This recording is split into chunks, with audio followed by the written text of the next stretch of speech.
bienvenue sur le podcast L'Autre Français. Vous pouvez nous écouter sur SoundCloud ou sur iTunes. Et surtout, vous pouvez vous abonner à notre newsletter sur le site l'autrefrançais.fr. Comme ça, vous recevez un message à chaque fois qu'il y a un nouveau podcast qui est publié sur notre site. Bonjour Magali, bonjour à toutes et tous. Bonjour Amélie, c'est à la fois une bonne et une mauvaise nouvelle ce qu'on apprend dans notre article d'aujourd'hui. Endométriose, c'est une fois qu'on est diagnostiqué que les emmerdes commencent. Un article de Libération de mars 2018. La bonne nouvelle, c'est qu'il y a enfin un nom pour cette maladie. Il s'agit de la prolifération de l'endomètre dans des endroits anormaux comme les ovaires. L'endomètre, c'est le tissu qui tapisse l'utérus. Sous l'effet des hormones, au cours du cycle mensuel, l'endomètre s'épaissit en vue d'une potentielle grossesse.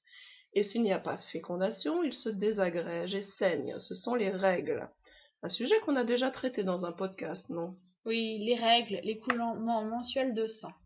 Ce tissu qui se développe en dehors de l'utérus, l'endomètre donc, provoque alors des lésions, c'est-à-dire des blessures ou des kystes ovariens, et d'énormes douleurs chez près d'une femme sur 10. Mais on a toujours dit aux nanas, aux filles, t'as mal, c'est normal, t'as tes règles.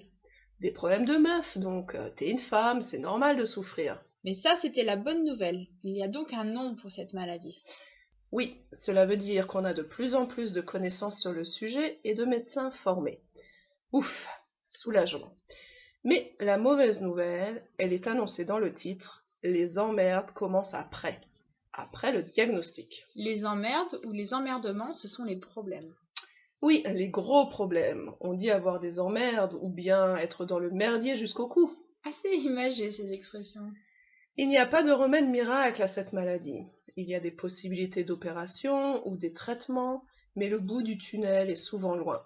Et les filles, les femmes continuent d'avoir mal. J'ai connu des filles qui se pliaient en deux douleurs.